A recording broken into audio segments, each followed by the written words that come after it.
Hello student, आप सभी लोग का मेरे यूट्यूब चैनल पर बहुत बहुत स्वागत है। उम्मीद है कि आप लोग जहां भी होंगे स्वस्थ होंगे और अपनी आसपास सफाई रखे होंगे और अपनी पढ़ाई जो है ईमानदारी से कर रहे होंगे।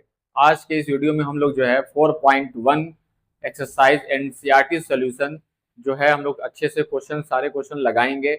आप लोग से एक वादा है कि इस चैनल पे आप लोग जो है एनसीईआरटी का एक एक क्वेश्चन लगवाया जाएगा, जिससे बोर्ड एग्जाम में आप लोग को कोई दिक्कत ना हो।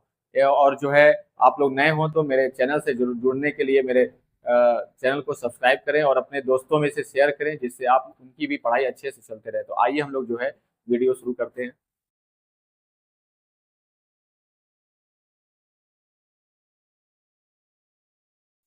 एक्सरसाइज 4.1 का क्वेश्चन नंबर टू हम लोग को देखना है। इसमें कह रहा है रिप्रेजेंट द फॉलोइंग सिचुएशन। एक सिचुएशन दे देगा तुमको, ठीक है। सिचुएशन दिया हो मतलब वर्ड में तुमको एक सिचुएशन दिया हुआ है और उसको कह रहा है कन्वर्ट करो क्वाड्रेटिक इक्वेशन में। इसमें कन्वर्ट करने के लिए कह रहा है, क्वाड्रेटिक इक्वेशन में कन्वर्ट करने के लिए इसको कह रहा है, ठीक है। तो हम लोग क्या करेंगे, लाइन बाय लाइन क्वेश्चन को पढ़ेंगे और उसको क्या करेंगे, हम लोग कन्वर्ट करेंगे क्वाड्रेटिक इक्वेशन में, ठीक है। तो यहाँ पे और एक चीज और भी जान लो, इस वाले चैप्टर में हम लोग वेरिएबल एक ही मानेंगे। क्या मानेंगे? एक ही वेरिएबल मानेंगे, ठीक है। दो वेरिएबल हम लोग नहीं लेंगे।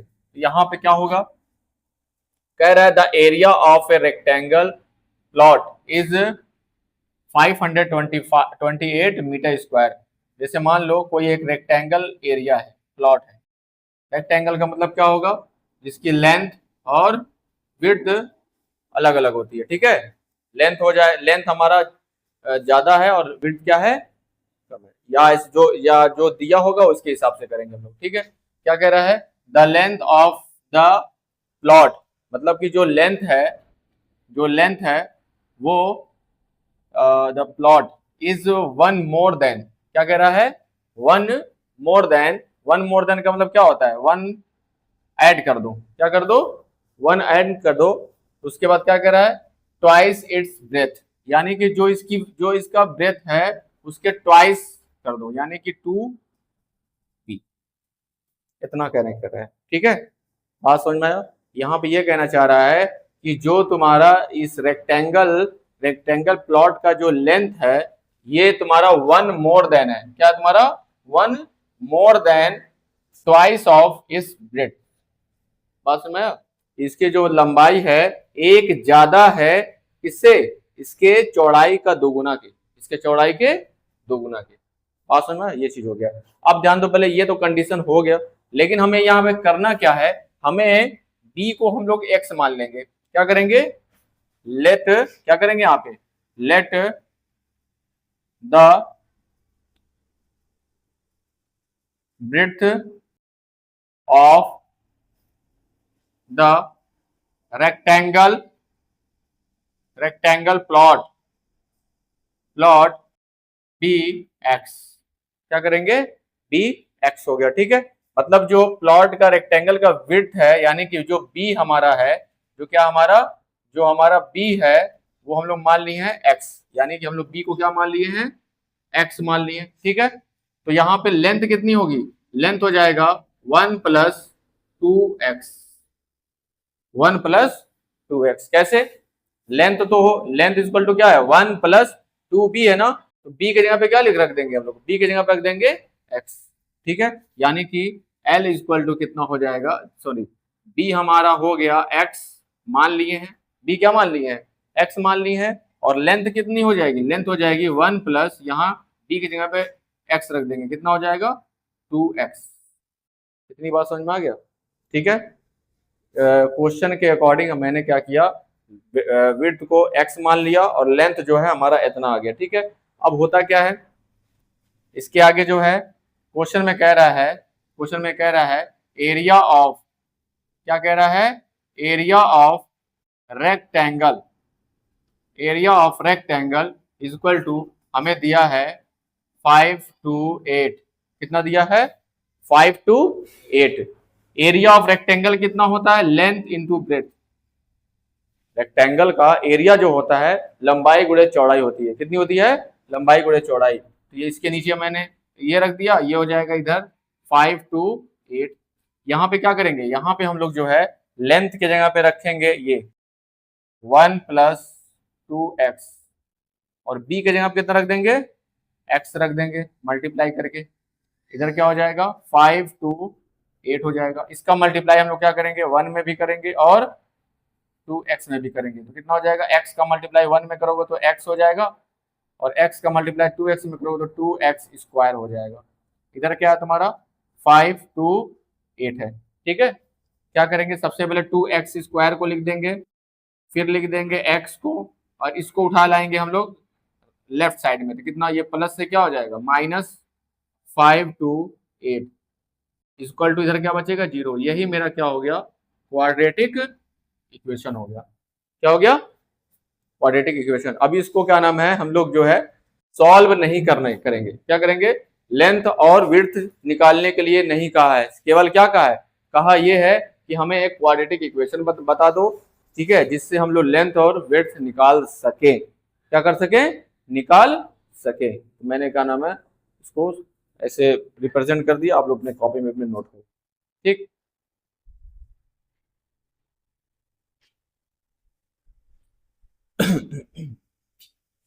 क्वेश्चन नंबर सेकंड है, उसको हम लोग पढ़ेंगे और उसको क्या करेंगे, क्वाड्रेटिक इक्वेशन में क्या करेंगे, इसको कन्वर्ट कर देंगे, वहीं तक छोड़ देंगे, उसको सॉल्व अभी नहीं करना है, ठीक है। सॉल्व कैसे करना होगा हम लोग आगे देखेंगे। तो यहाँ पे क्वेश्चन नंबर जो सेकंड है, इसमें कह रहा है द प्रोडक्ट, प्रोडक्ट में क्या होता है, गुणा किया जाएगा किसका, दो कॉन्जिकेटिव नंबर्स का। कॉन्जिकेटिव नंबर्स क्या होते हैं, पहले ये जान लो। पहले कॉन्जिकेटिव का मतलब ये होता है दो लगातार, कोई भी नंबर हो, दुनिया का कोई भी नंबर लो, उसका वो लगातार हो, यानी कि लगातार का मतलब एक के बाद उसका एक जोड़ करके। जैसे अगर का नाम है, मान लो तुम ले रहे हो 19, क्या ले लिए, पहला नंबर अगर 19 ले लिए, तो दूसरा नंबर हमें क्या लेना पड़ेगा, 20 लेना पड़ेगा। क्या लेना पड़ेगा, 20। यानी कि कॉन्जिकेटिव नंबर ये होता है कि जो भी तुम नंबर ले रहे हो उसमें +1 करो, उसमें क्या करो, +1 करोगे तो अगला नंबर मिल जाएगा। मान लेते हैं कोई कह रहा नहीं हमें 19 नहीं लेना है, हमें लेना है 50। अगर 50 लिए तो अगला कॉन्जिकेटिव नंबर क्या होगा, 51, क्योंकि इसमें तुमको 1 क्या करना है, ऐड करना है, ठीक है। बात समझ में आया, ठीक है। अब ध्यान दो, पहले पहला नंबर हमें नहीं पता है, तो जब पहला नंबर नहीं पता इसको हम लोग मान लेंगे x। पहला नंबर क्या मान लेंगे, x मान लेंगे। दूसरा नंबर जो होगा, दूसरा नंबर कैसे निकलेगा जी, दूसरे नंबर को निकालने के लिए हमें क्या करना पड़ेगा, इसी x में 1 ऐड करना पड़ेगा कि नहीं, ठीक है। तो दुनिया का कोई भी दो कॉन्जिकेटिव नंबर्स अगर पूछ रहा है या निकालना है, कुछ भी करना है, तो सबसे पहले पहला नंबर x होगा और सेकंड नंबर क्या होगा, x+1 हो जाएगा, ठीक है। तो यहां मानना पड़ेगा, let the two consecutive number be x and x+1, ठीक है। अब ध्यान दो, पहले इसके बाद क्या करें, ये मैंने का नाम है पहले लाइन से जो हमारा कॉन्जिकेटिव पॉजिटिव नंबर्स कह रहा है, पॉजिटिव का मतलब ये कह रहा है, निगेटिव में नहीं लेना, निगेटिव भी हो सकता है, -50 और -51, तो हमें निगेटिव ना लेकर के क्या लेना है, हमें पॉजिटिव लेना है। क्या लेना है, पॉजिटिव लेना है, ठीक है। तो यहां से ध्यान दो, पहले क्या होगा, ये भी पॉजिटिव है और ये भी पॉजिटिव है, ये चीज कह रहा है। तो इंटीजर्स, ठीक है, पॉजिटिव इंटीजर्स का मतलब होता है ये नंबर है, इज 306। तो उनका अगर प्रोडक्ट कर दिया जाए, इन दोनों नंबरों का अगर प्रोडक्ट कर दिया जाए, प्रोडक्ट का मतलब क्या होता है, दोनों का मल्टीप्लाई कर दिया जाए, ठीक है, तो हमें जो नंबर मिलेगा वो क्या मिलेगा, 306 मिलेगा, ठीक है। जैसे अगर तुम लोग से कह दे दो नंबर ले लो, पहला नंबर 3, दूसरा नंबर क्या होगा, कॉन्जिकेटिव 4 होगा, तो 3 और 4 का अगर प्रोडक्ट देखोगे तो कितना आएगा, 12 होगा। बात समझ आया। तो यही कहना चाह रहा है कि अगर तुम पहले नंबर को x लिए हो, दूसरे नंबर को अगर x+1 लिए हो, तो इन दोनों का जो प्रोडक्ट है वो 18 है, मतलब इन दोनों के हिसाब से, ठीक है। लेकिन जो नंबर यहाँ पे लेना है वहां पे प्रोडक्ट करने पर कितना आ रहा है, 306 आ रहा है, ठीक है। तो according to question,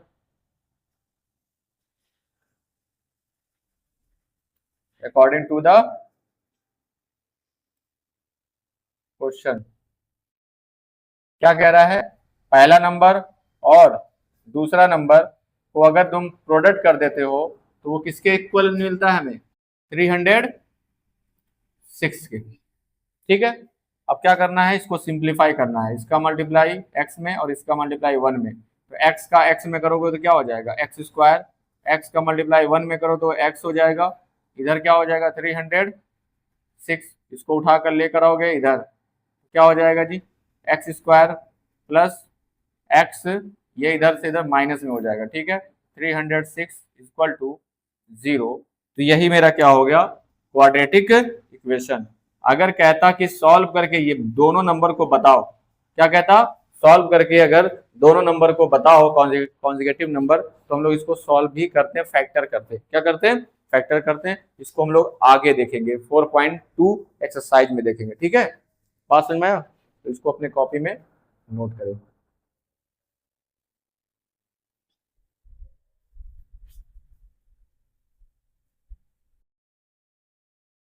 question number ये थर्ड है, सॉरी क्वेश्चन नंबर क्या है, ये थर्ड है, सेकंड का। इसको भी क्या करना है, क्वाड्रेटिक इक्वेशन में क्या करना है, इसको कन्वर्ट करना है। ठीक है, तो इसको कैसे करना है, एज वाला क्वेश्चन है। कैसा है, एज वाला क्वेश्चन है। हम लोग जो है इसके पहले वाले चैप्टर में linear equation in two variable में भी क्या किए थे, एज वाला क्वेश्चन लगाए थे। तो वहां पे हम लोग दो वेरिएबल माने थे, एक्स और वाई। ठीक है, मतलब कि जैसे फादर और सन है, तो फादर का एक्स और सन का वाई मानते थे। यहाँ पे इस तरीके से नहीं होगा, यहाँ पे हम लोग को एक ही वेरिएबल मानना होगा। ठीक है, इधर देखो, यहाँ पे क्या करना होगा, एक ही वेरिएबल मानना होगा, और डिपेंड करता है कि सवाल में क्या कह रहा है उसके हिसाब से एक्स मानना पड़ेगा। ठीक है, ऐसा नहीं है कि हम किसी का भी क्या करेंगे, एक्स मान लेंगे। ऐसा नहीं है कि फादर का मान लें कि सन का मान लें। ठीक है, तो वहां पे हम एक ट्रिक देंगे जिसमें डबल, सुन लो पहले, जिसका डबल या ट्रिपल या ट्वाइस या थ्राइस बोले, जिसके एज में बोले, उसी को हम लोग एक्स मानेंगे। ठीक है, बात समझ में आया। जैसे जैसे बोल दे का नाम है कि राम का एज रहीम के एज से दोगुना है। राम का एज जो है रहीम के एज से, सॉरी, रहीम के एज का दोगुना है। तो रहीम के एज का ना दोगुना है, तो रहीम का एज मानना पड़ेगा, तो राम का निकल जाएगा अपने आप। जिसमें डबल कहेगा, रहीम का दोगुना, रहीम का तिगुना, रहीम का चौगुना। ठीक है, रहीम का 4 टाइम्स, रहीम का 3 टाइम्स, तो रहीम का मानना पड़ेगा, रोहन का नहीं या राम का नहीं मानेंगे। ठीक है, ये चीज है, एक ही वेरिएबल मानना, दूसरा वाला अपने आप आ जाएगा। ठीक, तो देखो क्या होगा, यहाँ पे कह रहा है रोहन्स मदर, किसकी बात कर रहा है जी, रोहन है। कौन है, रोहन है। ठीक है, तो अच्छा एक बात बताओ, रोहन बड़ा होगा कि मदर बड़ी होंगी, मदर बड़ी होंगी, जाहिर सी बात है। तो Rohan mother is 26 year older than him. तो कहने का क्या मतलब है, क्या मदर का एज 26 ईयर है, 26 ईयर बड़ी है। क्या बोल रहा है, 26 ईयर बड़ी है, किससे, हिम का मतलब रोहन, रोहन के लिए यूज किया है यहाँ पे, रोहन के लिए क्या यूज किया है, हिम यूज किया है। बात समझ में आया। तो हमें जिसके उम्र से बड़ी है या छोटी है, उसी का उम्र हमें एक्स मान लेना पड़ेगा। तो रोहन के एज से बड़ी है ना, तो रोहन का एज मान लेंगे एक्स। बात समझ में आया, जिससे कंपेयर करके बताए, जैसे मान लो दो लोग हैं, हम हो एक और लड़का हो। ठीक है, तो अगर हमारी एज बता रहा है इससे कंपेयर करके, तो हम लोग इसी का एज मानेंगे एक्स। बात समझ में आया, या उल्टा करें, इसका एज बताया जा रहा है हमसे कंपेयर करके, तो जिससे कंपेयर करेगा उसी का एज मानेंगे एक्स। ठीक है, बात समझ में आया। तो ये हो गया, तो यहां पे क्या होगा, रोहन के एज से 26 साल बड़ी है, तो रोहन का एज मान लेंगे हम लोग एक्स। तो यहां पे करेंगे let the present age, the present age of Rohan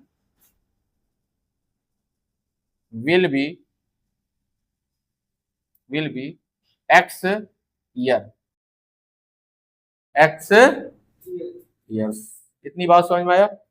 ठीक है, तो एक बात बताओ, the age of Rohan's mother कितना होगा बताओ, विल बी x+26 होगा कि नहीं?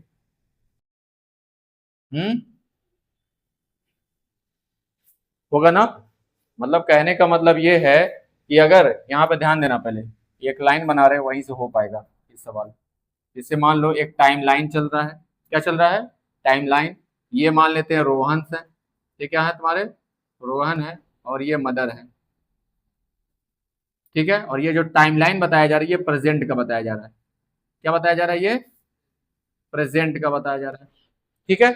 तो प्रेजेंट में हम लोग रोहन का एज मान लिए हैं एक्स, क्या मान लिए हैं, एक्स मान लिए हैं।